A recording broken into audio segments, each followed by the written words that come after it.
Greetings duelists and welcome to another video. So Rage of the Abyss is right around the corner. This is our next main booster set. We've already covered a few things involving that set as of the past week. We're going to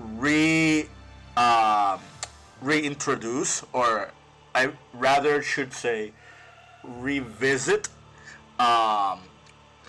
the Sinful Spoils. More exceptionally, Azamina. I know that Azamina is like an archetype that people are looking forward to.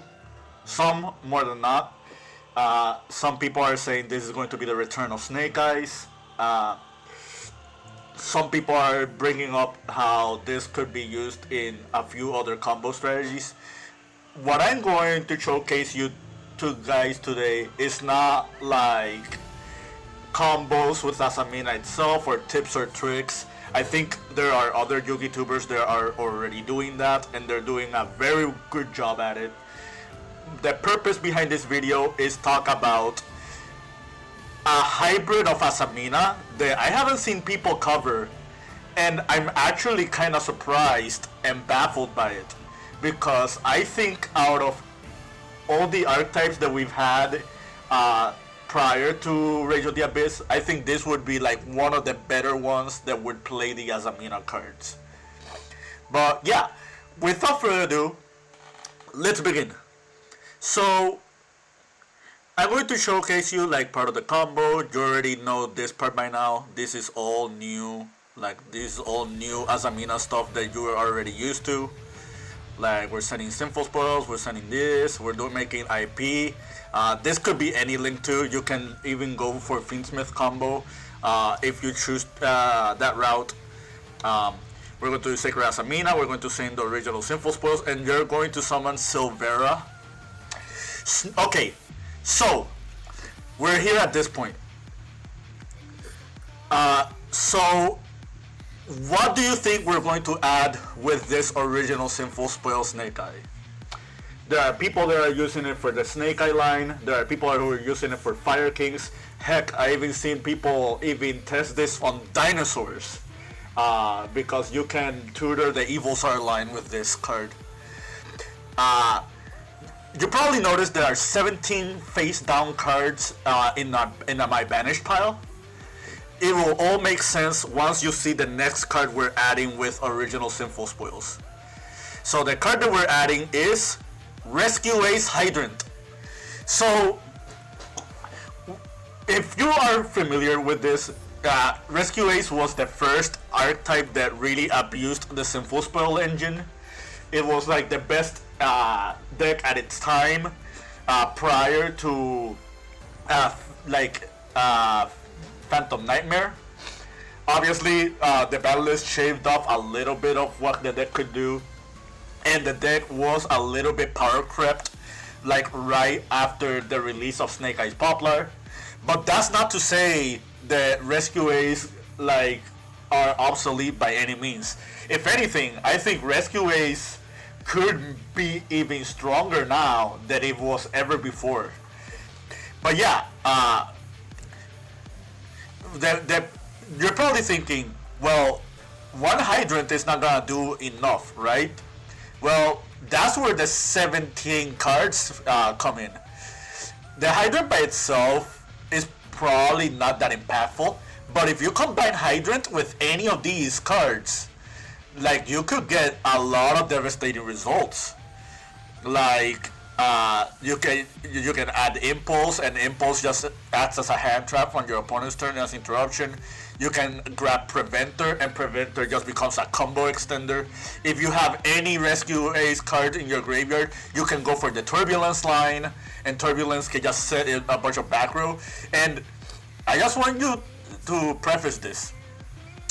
Like, Turbulence backed up with back row, backed up with follow-up, backed up with the like negation of Rhea Silvera, that is really, really tough for a lot of people to get over. Like, we're threading into a territory where a lot of people are leaning into board breakers again, and you want layers of interruptions that are not just your monsters. Not only that, you want like a lot of a level of recursion, and this deck is really good at that. Like this card can recur cards from the graveyard. Like the Rescue Ace Hydrant can recur cards even from banished. Like this is just showing you like all the possibilities that we can do. Like for example, you can do Promethean Princess to bring back Impulse. This is just showcasing you what would have happened if this Foros was like any Rescue Ace. Like, this is just one example. Like, where you can resummon Preventer, and Preventer can just become follow-up. And you're probably now thinking, well, okay, now that you're showcasing me this, like, what's the whole point of Rescue Ace and not any other combo archetype? So, another really cool thing about Rescue Ace is, this is a deck that can play Dominus Impulse. If you notice the entire combo that we didn't go through any monster that gets shut down by Impulse, which means this is a really good Impulse deck. And just imagine you having your entire board set up, and then having follow-up and having Impulse in your hand in case your opponent just tries to play the game. Let's say, for example, they evenly matched you, and they actually went through the Rhea Silvera. Like a Headquarters and a Impulse is enough to just win you the game sometimes. And worst case scenario, you can just play normal Rescue Ace. And again, this is a typical standard line. And this is another thing I want to talk about.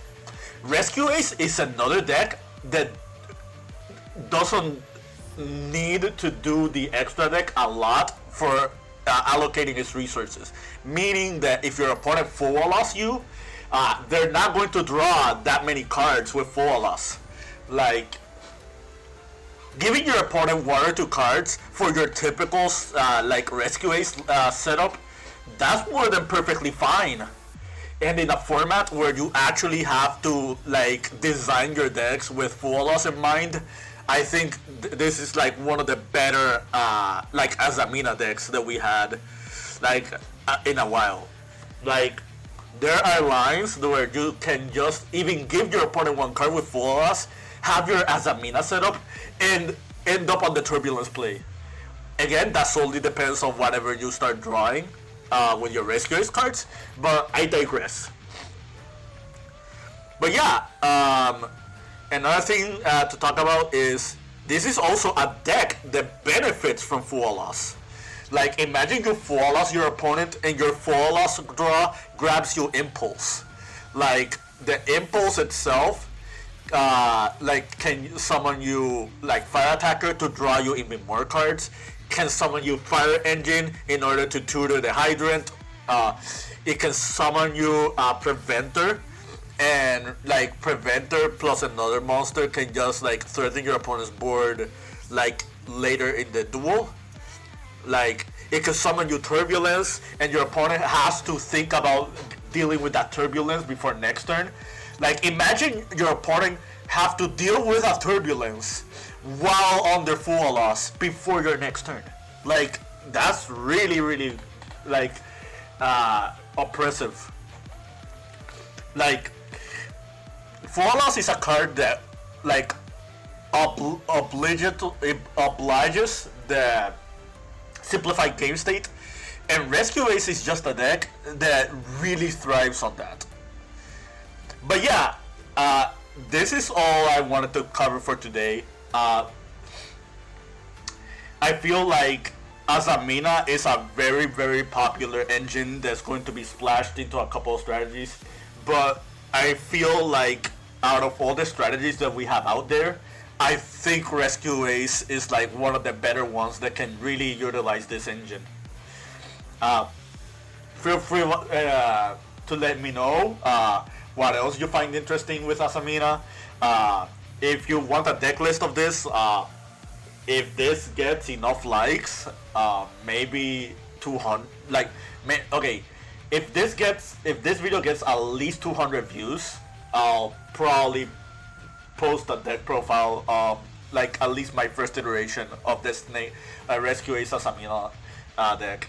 I'll probably do a deck report with it in the future. But yeah, I hope you found this informative to your liking and understanding. Keep practicing and keep dueling.